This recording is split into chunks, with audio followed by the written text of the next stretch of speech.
And with that, we see the fires lit, the engines start to roar, and lift off. Scott Tingle, Anton Shkaplerov, and Norishige Kanai on their way to the International Space Station.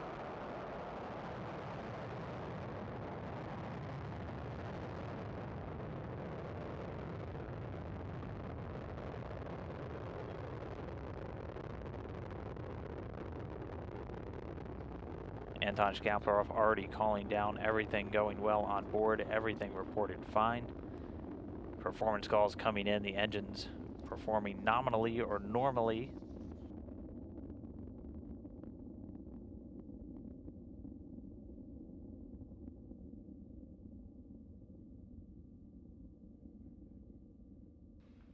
Getting good first stage performance, the Soyuz delivering 930,000 pounds of thrust from those 4 boosters and that single core engine.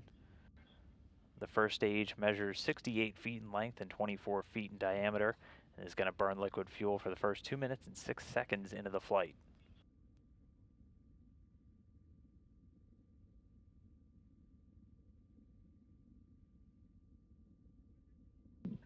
Still getting good performance calls, the crew feeling good as they light up the sky over there in Baikonur. Again, it's a clear day, so we should get pretty spectacular views of the rocket as it makes its 8-minute, 45-second climb into orbit.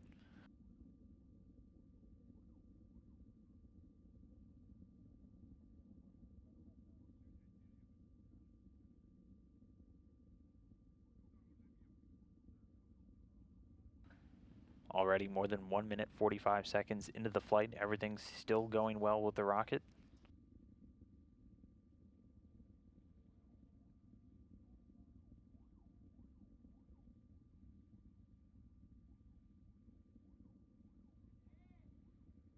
And just there we see the first stage separating, those 4 strap-on boosters breaking away. Their job completed, dropping away the rocket at an altitude already of about 28 statute miles. And you can see them making what's known the Korolev cross. The 4 engines slowly going to make their way back down here to Earth. The vehicle now being propelled by the core stage, traveling over 3,300 miles an hour already.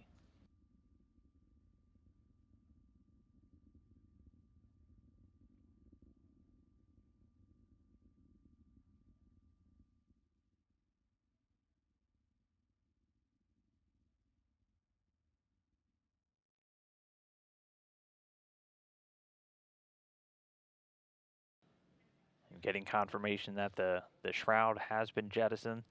The rocket is about 48 miles in height already. Also getting views still inside the cabin. You can see a quick wave.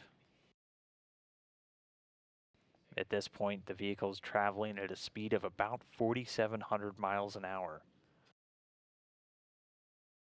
And again, the second stage, that core stage performing as expected. It measures 56 feet in length, 13.5 feet in diameter, with that single engine and 4 fuel chambers. Getting a wave and a thumbs up from Norishige Kanai there. Sitting in the right seat, making his first flight into orbit today along with Scott Tingle. The seasoned veteran in the middle there, Anton Shkaplerov, overseeing the rocket's flight into orbit. Again, under that second stage right now, we're already 3 minutes and 50 seconds since the liftoff.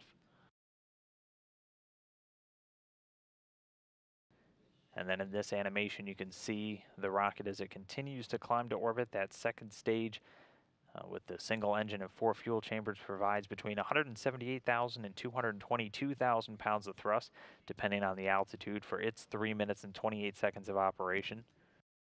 It's going to continue burning for about 30 more seconds, and then it's going to use what's again known as a hot stage technique, where the third stage is actually going to ignite while the second is still burning. That's why it has that lattice-like structure between the 2 stages, an open area between the second and third.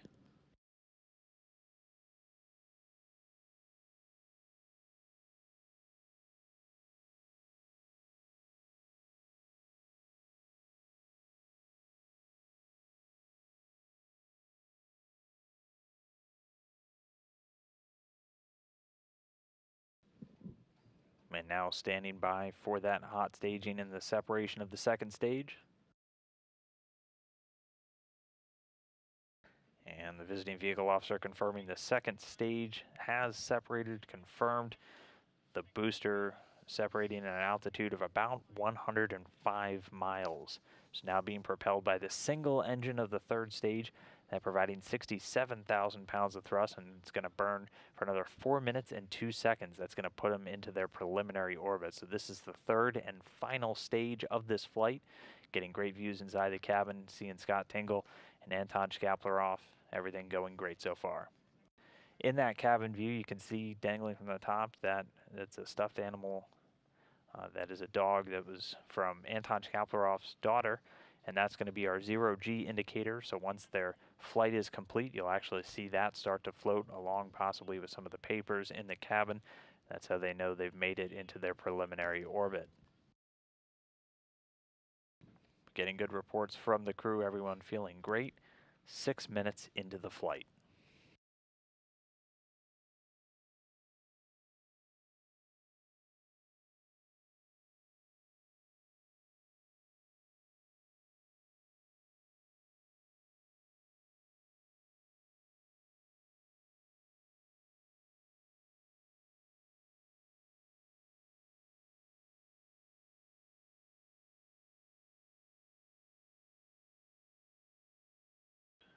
So we're 6.5 minutes so far into the flight, everything going great. The first and second stages of the rocket performing without any issues before dropping away, now being propelled by the third stage.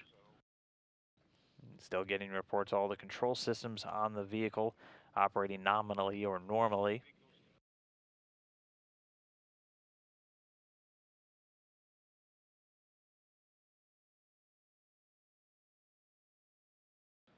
The third stage still has about 1 minute and 45 seconds to go before it gets ready to cut off and separate.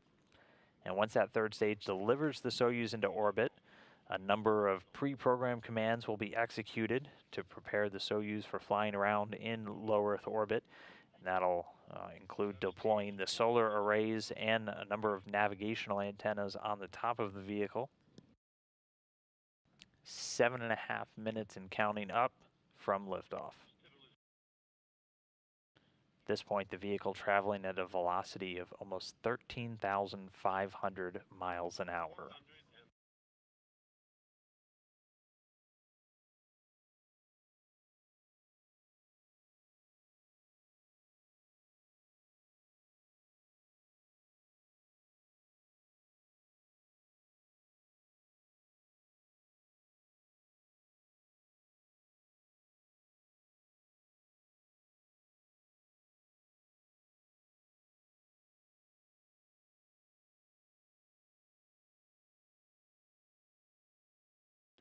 And we're a little over 8 minutes since the launch. The crew on station getting the call that 3 new crew members are well on their way already.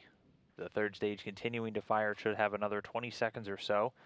And then we might see a little bit of a jolt for these crew members inside as the third stage cuts off and separates. Standing by in the next couple of seconds for third stage shutdown.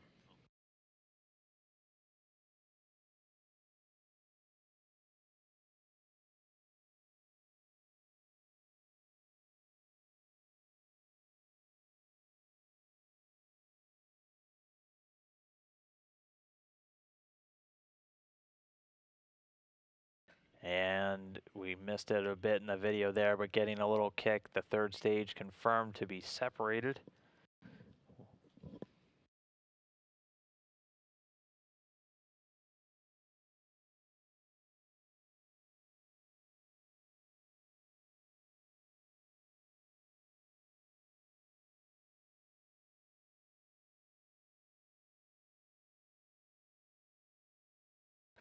And good news from the visiting vehicle officer, all of the antennas and the solar arrays deployed successfully. So confirmation of spacecraft separation coming at an altitude of about 126 or 125 statute miles. The third stage does an avoidance maneuver by opening a valve on its liquid oxygen tank and drops away back down towards the Earth. But for now, the Soyuz capsule, the crew inside safely in orbit. All of those automatic commands done successfully. The antenna's out, the solar arrays extended. And the vehicle not having any issues, now in its orbit and now ready for its 2-day chase down of the International Space Station.